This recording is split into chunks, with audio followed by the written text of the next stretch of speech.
BCS ব্লুপ্রিন্টে সবাইকে স্বাগতম জানাচ্ছি। আমি প্রকৌশলী অর্জন রায়। আজকে আমরা নিউজ অ্যানালাইসিস নিয়ে কথা বলবো, কারণ আমরা জানি বিসিএস, ব্যাংক, এমবিএ বিভিন্ন কম্পিটিটিভ পরীক্ষার জন্য নিউজ পেপার অ্যানালাইসিস করাটা খুবই গুরুত্বপূর্ণ। কারণ নিউজ পেপারে সাধারণত তারা আর্টিকেল লেখেন যারা ওই পার্টিকুলার টপিকে এক্সপার্ট।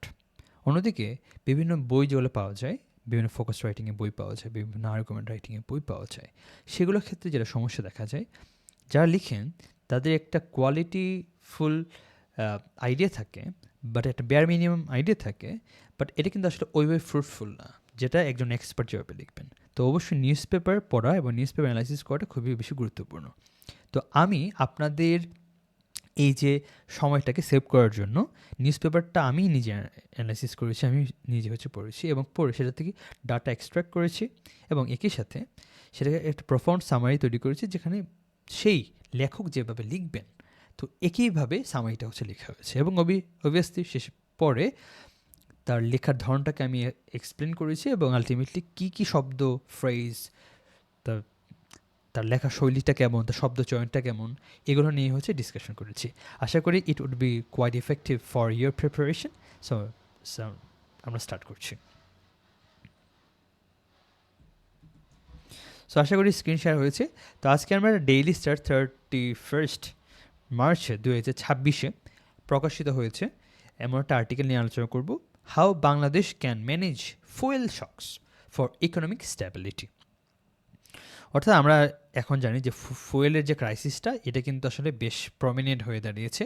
সো এই বিষয়টা সম্মুখের ধারণা আমাদের নিতে হবে, কারণ ম্যাক্রো ইকোনমিক অ্যাসপেক্টে এটা ফুয়েল ক্রাইসিস কিন্তু অনেক এটা গুরুত্বপূর্ণ হয়ে দাঁড়ায়। কারণ এই ক্ষেত্রে আমাদের এনার্জি সিকিউরিটির বিষয় আছে, এক্ষেত্রে আমাদের ডিপ্লোম্যাটিক রিলেশনে বিষয় আছে, এক্ষেত্রে ইন্টারনাল যে হিউম্যান ম্যানেজমেন্ট, এগুলো সবগুলো কিন্তু বিষয় আছে। তো সবগুলো বিষয় নিয়ে ভালো আইডিয়া হবে। তো এটা একটা ম্যাক্রো ইকোনমিক স্ট্র্যাটেজির মধ্যে পড়েছে এবং এইটাকে আমরা রেটিং করেছি 4.5। তো এটা বেশ ইম্পর্টেন্ট। তো সামষ্টিক অর্থনীতি এবং জ্বালানি নিরাপত্তার জন্য খুবই এটা গুরুত্বপূর্ণ হয়ে দাঁড়িয়েছে। তো এই ক্ষেত্রে ফিসক্যাল পলিসি, মনিটারি পলিসি, এগুলো সবগুলো অ্যাসপেক্ট আসবে। প্রথমে আমরা ডাটাগুলো আগে দেখে নিই যে লেখক কী কী ডাটাগুলো এখানে মেনশন করেছেন। সো ফার্স্ট অ্যান্ড ফরমোস্ট উনি বলেছেন যে 2026 সালে ফেব্রুয়ারিতে সার্বিক যে মূল্যস্ফীতি বা হেডলাইন ইনফ্লেশন, তা পৌঁছে গিয়ে দাঁড়িয়েছে 9.13। So it is use. কারণ আমরা যদি সঞ্চয়পত্রতেও আমরা যদি ইনভেস্টমেন্ট করি, সঞ্চয়পত্র আমাদের কত দেয়? যদি পারিবারিক সঞ্চয়পত্র যেটা করি, সেখানে আপনার 11.5 বা 11.8% এরকম দেয়। অর্থাৎ ইনফ্লেশন পড়ে যাচ্ছে 9%। অর্থাৎ আমরা যদি 11% আমরা যদি লাভ হয়, এরপর মাত্র আমাদের প্রকৃতপক্ষে 2% মতো লাভ হচ্ছে। So that is a huge inflation. So এখানে উনি উল্লেখ করেছে যে হেডলাইন ইনফ্লেশন। এখানে কিন্তু আমরা ফার্স্ট ব্র্যাকেটে লেখা হয়েছে যে হেডলাইন ইনফ্লেশনটা, ফার্স্ট ব্র্যাকেটে মানে এই ফ্রেজটা সেই যে আর্টিকেল থেকে সরাসরি নেওয়া হয়েছে। আর থার্ড ব্র্যাকেট যদি থাকতো সেটা আমি ইন্ট্রোডিউস করেছি এবং এটা আমার যে বই পাওয়ার ভোকাবুলারি, সে বই থেকে অথবা আমার নিচে ফ্রেজগুলো অ্যাড করা লেখাটাকে সুন্দর করার জন্য।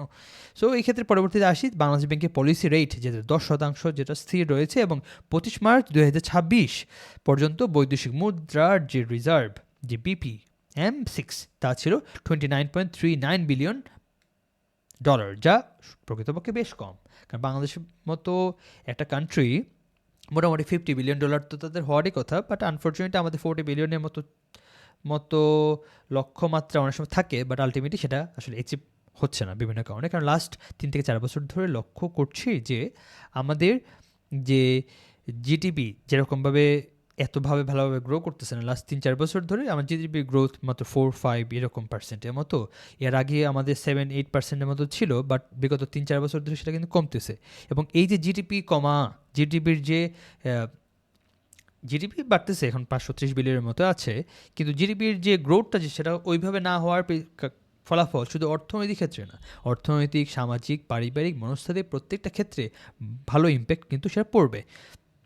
তো আমরা এখন এখানে শুধুমাত্র অর্থনৈতিক ইম্প্যাক্টটাকে নিয়ে আলোচনা করতেছি। অর্থাৎ এটা বলার উদ্দেশ্য হচ্ছে এটা যে খুবই প্রফাউন্ড এবং ইম্পর্টেন্ট টপিক, সেটাকে আবার আলোচনায় নিয়ে আসা।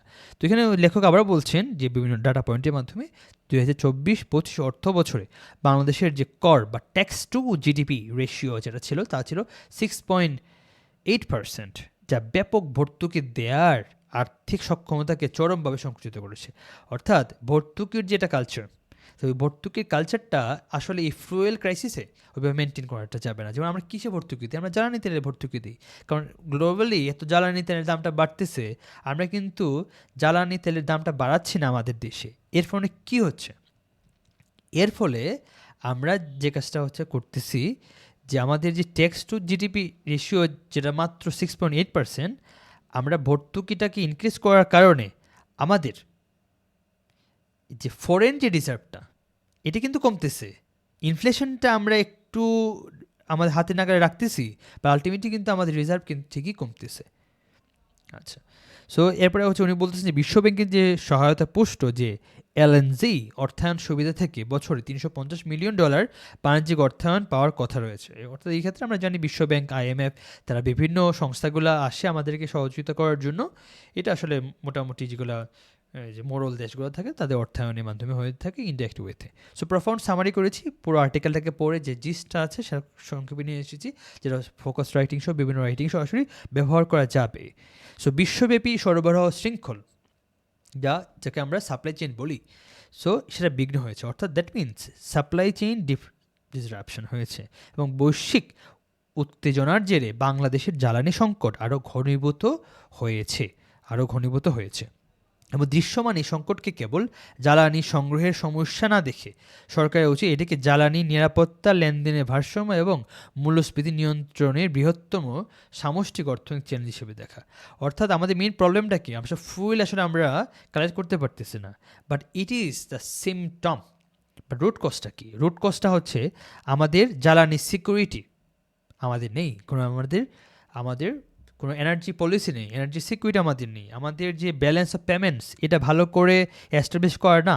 অন্যদিকে যে ইনফ্লেশনকে আমরা যে কন্ট্রোল করতে চাই, এই জন্য যে আমাদেরকে একটা সামগ্রিক একটা স্টেপসগুলো নিতে হয়, সেই সব স্টেপসগুলোকে আমরা আসলে নিতে পারতেছি না। অর্থাৎ আলটিমেটলি এটাকে শুধু একমুখী দেখার সুযোগ নাই, এটাকে আমাদেরকে হচ্ছে বহুমুখী হিসেবে দেখতে হবে। অর্থাৎ এক্ষেত্রে কিন্তু লেখক কিন্তু আরেকটা বিষয় হচ্ছে বলেছেন যে বর্তমানে এই পরিবর্তনশীল বাজারে স্পষ্ট মার্কেটের উপর অতি নির্ভরতা কমিয়ে একটি বহুমুখী পোর্টফোলিও বা কৌশলগত যে দিকে নিয়ে যাওয়া উচিত। অর্থাৎ পরিবর্তনশীল মানে হচ্ছে ভোলাটাইল আমরা মিস করতে পারি, এবং উনি একটা সমাধান দিয়েছেন যে পোর্টফোলিও অ্যাপ্রোচ আমরা মেনটেন করতে পারি। একই সঙ্গে অর্থনৈতিক কম গুরুত্বপূর্ণ খাতগুলো চাহিদা কমিয়ে এটা কঠোর এবং স্ট্রিংজেন্ট জ্বালানি রেশনিং বা ফুয়েল রেশনিং সিস্টেম চালু করতে আমাদের হবে। অর্থাৎ স্ট্রিংজেন্ট ওয়ার্ডটা আমরা ইউজ করতে পারি কঠোর যে কোনো শব্দের ক্ষেত্রে।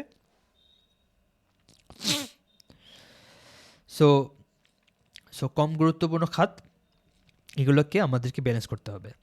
সো কেন্দ্রীয় ব্যাংকে এই সংকটের সময় রিজার্ভ হ্রাস বা ডিপ্লেশন, যেটা রিজার্ভ কিন্তু ঠেকাতে, যে ডিপ্লেশনটা ঠেকাতে কৃত্রিমভাবে টাকার মান ধরে রাখার প্রবণতা থেকে বেরিয়ে আসতে হবে। কারণ টাকার মানটা আমি যদি ধরে রাখতে চাই,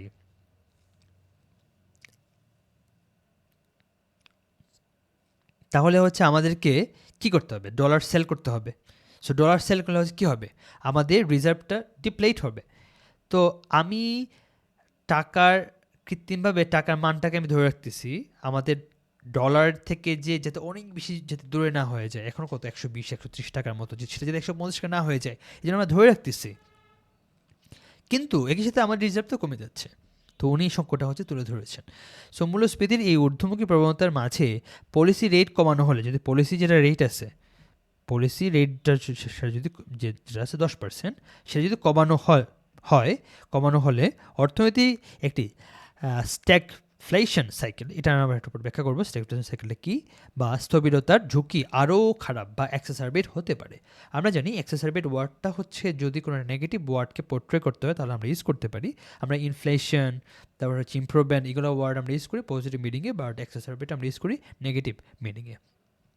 তো উনি বলছেন যে এর বদলে ব্যাপক ফার্সেইভি জ্বালানি ভর্তুকি পরিহার করে কেবল নিম্ন আয়ের মানুষ এবং ক্ষুদ্র কৃষক এবং কৃষিকাজের সাথে সহায়তা, মানে সংযুক্ত মানুষদেরকে সহায়তাটা দিতে হবে।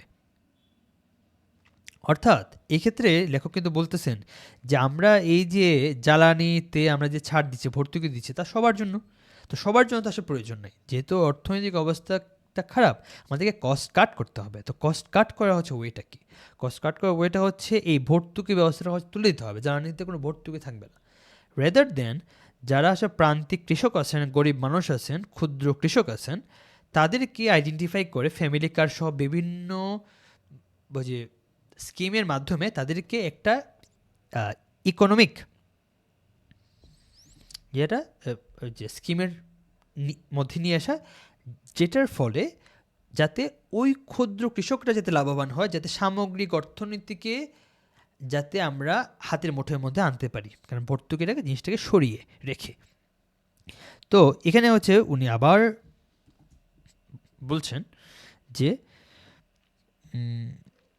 পরিশেষে জ্বালানির মূল্যে ফর্মুলা ভিত্তিক কাঠামোর সাথে একটি স্থিতিশীলকরণ বা স্টেবিলাইজেশন ফান্ড যুক্ত করা এবং দেশীয় গ্যাস অনুসন্ধানের মাধ্যমে একটি বলিষ্ঠ রবাস্ট জ্বালানি ব্যবস্থা তৈরি করা। অর্থাৎ উনি কিন্তু এখানে একটা সলিউশনও দিচ্ছেন, যে উনি বলছেন যে একটা স্টেবিলাইজেশন ফান্ড তৈরি করতে হবে এবং জ্বালানির যে মূল্যটা সেটা একটা ফর্মুলা ওয়াইজ তৈরি করতে হবে, এবং এটা আমাদের যে গ্যাসগুলো আছে দেশীয় আমাদের ন্যাশনাল গ্যাসগুলো সেগুলোকে আমাদের অনুসন্ধান করতে হবে, এগুলোর মাধ্যমে একটা রবাস্ট একটা যে ফুয়েল ক্রাইসিসটাকে আমরা সমাধান করতে পারি। সো টেকনিক্যাল অ্যাসপেক্ট নিয়ে হচ্ছে কথা বলি। ডক্টর ফাহমিদা খাতুনের এই লেখাটা, এই প্রবন্ধটি কাঠামো অত্যন্ত সুবিন্যস্ত এবং পলিসি ওরিয়েন্টেড। তিনি প্রথমে জ্বালানি সংকটের বাহ্যিক লক্ষণগুলো সিমটমসগুলো হচ্ছে তুলে ধরেছেন। তো জ্বালানি সংকটের বাহ্যিক সিমটমসগুলো হচ্ছে কী কী হতে পারে? সো এখানে সেটার ইম্প্যাক্টটা আমাদের হচ্ছে ইনফ্লেশনের মধ্যে আসবে, আমাদের মানে আমাদের যেসব সমস্যা আসলে কোথায়, লেনদেনে আমাদের ভারসাম্য আমাদের নাই, আমাদের জ্বালানি সিকিউরিটি নাই, আমাদের প্রবলেম হচ্ছে আসলে হচ্ছে এইটা। তো তো উনি যে কাজটা করেছেন, এরপর তিনি সেই সিমটমসটা তুলে ধরে এরপর সেগুলোকে সামষ্টিক অর্থনৈতিক বা ম্যাক্রো ইকোনমিক ডায়াগনোসিস করেছেন। আমরা জানি যে ডায়াগনোসিস দুই ধরনের হতে পারে, ম্যাক্রো ইকোনমিক ডায়াগনোসিস আর micro economic diagnosis. So macro economic ডায়াগনোসিসে এটা পলিসি ওরিয়েন্টেড ডায়াগনোসিস হয়ে থাকে। এক্ষেত্রে সরকার একটা অ্যাগ্রিগেট পলিসি তারা হচ্ছে মেক করে থাকে, যেটার ইম্প্যাক্টটা এটা সামগ্রিক দেশজ অর্থনীতির উপর পড়ে। আর মাইক্রো ইকোনমিকটা হচ্ছে, তো সেখানে সাপ্লাই চেইন এগুলো হচ্ছে বিষয় থাকবে, যেগুলো হচ্ছে রুট লেভেলের যে ইকোনমিক ট্রানজেকশন যেগুলো হয় সেগুলো হচ্ছে মাইক্রো ইকোনমিক ট্রানজ্যাকশন। তো ওইগুলো সম্বন্ধে হচ্ছে আলোচনা না করে এখানে কিন্তু ম্যাক্রো ইকোনমিক ডায়াগনোসিস নিয়ে হচ্ছে কথা বলা হয়েছে। পরবর্তীতে তিনি 3টি ধাপে সমাধান প্রস্তাব করেছেন: স্বল্পমেয়াদী আমদানি কৌশল এবং চাহিদা সংকোচ, শর্ট টার্ম মিটিগেশন। অর্থাৎ আমাদেরকে আমাদের ইম্পোর্টটাকে আসলে কমিয়ে ফেলতে হবে, এছাড়া আসলে কোনো গতি নাই আসলে। কারণ আমাদের তো ডলারটাকে সেভ করতে হবে, কারণ ডলারটা যদি আমি সেভ না করতে পারি আলটিমেটলি কী হবে, আমাদের যে টাকার মূল্যমানটা কমে যাবে, কারণ কতদিন আমরা ধরে রাখবো সেই টাকার মূল্যমানটা। ওকে। সো আর্থিক মুদ্রানীতি সমন্বয়, মনিটারি এবং ফিসক্যাল পলিসি তার একটা কোঅর্ডিনেশনও আমাদেরকে হচ্ছে করতে হবে, যে এবং মধ্য মেয়াদি দেশীয় সক্ষমতা বা মিড টার্ম স্ট্রাকচার সলিউশন আমাদেরকে আনতে হবে। তো এই প্রবন্ধ ফ্লোটাকে আমরা যদি লক্ষ্য করি তাহলে দেখবো যে ইমিডিয়েট ক্রাইসিস প্রথমে আইডেন্টিফাই করা হয়েছে। ইমিডিয়েট ক্রাইসিসটা কি? ইমিডিয়েট ক্রাইসিসটা হচ্ছে আমাদের ফুয়েল ক্রাইসিস। এরপর হচ্ছে ম্যাক্রো ইকোনমিক কনটেক্সটটা হচ্ছে বলা হয়েছে যে মেইন প্রবলেমটা, সিমটমসটা আমরা দেখতে পাচ্ছি ফুয়েল ক্রাইসিস, বাট মেইন প্রবলেমটা হচ্ছে আমাদের এনার্জি সিকিউরিটিতে আমাদের সমস্যা আছে, আমাদের ব্যালেন্স অফ পেমেন্টের সমস্যা আছে, এবং আমরা যেভাবে আমাদের ইনফ্লেশনটাকে মেনটেন করতেছি সেটাতে সমস্যা আছে, এবং হচ্ছে কৃত্রিমভাবে টাকার মানটাকে যে আমাদের ধরে রাখার যে প্রবণতা, অ্যাভয়েডিং অ্যাগ্রেসিভ ডলার সেলস, আমরা যে কে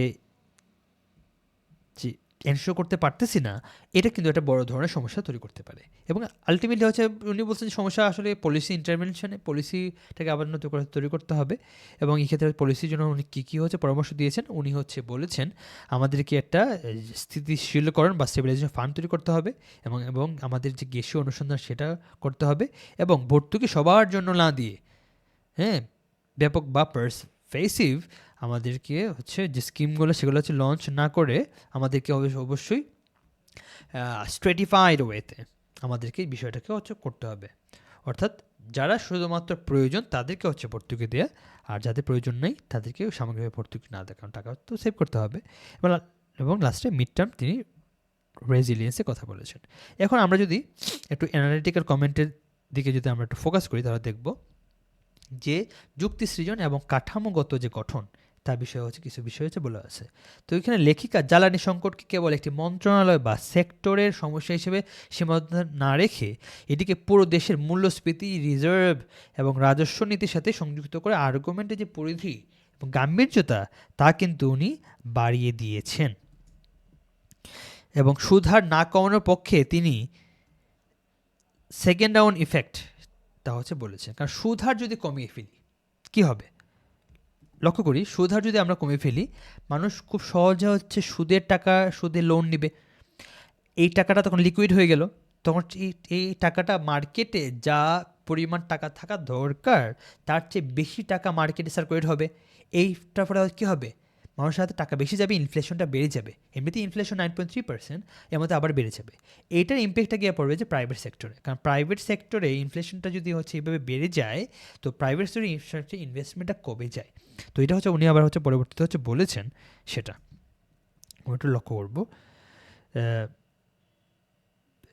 উনি বলেছেন যে এটার একটা সেকেন্ড ইম্প্যাক্ট আছে।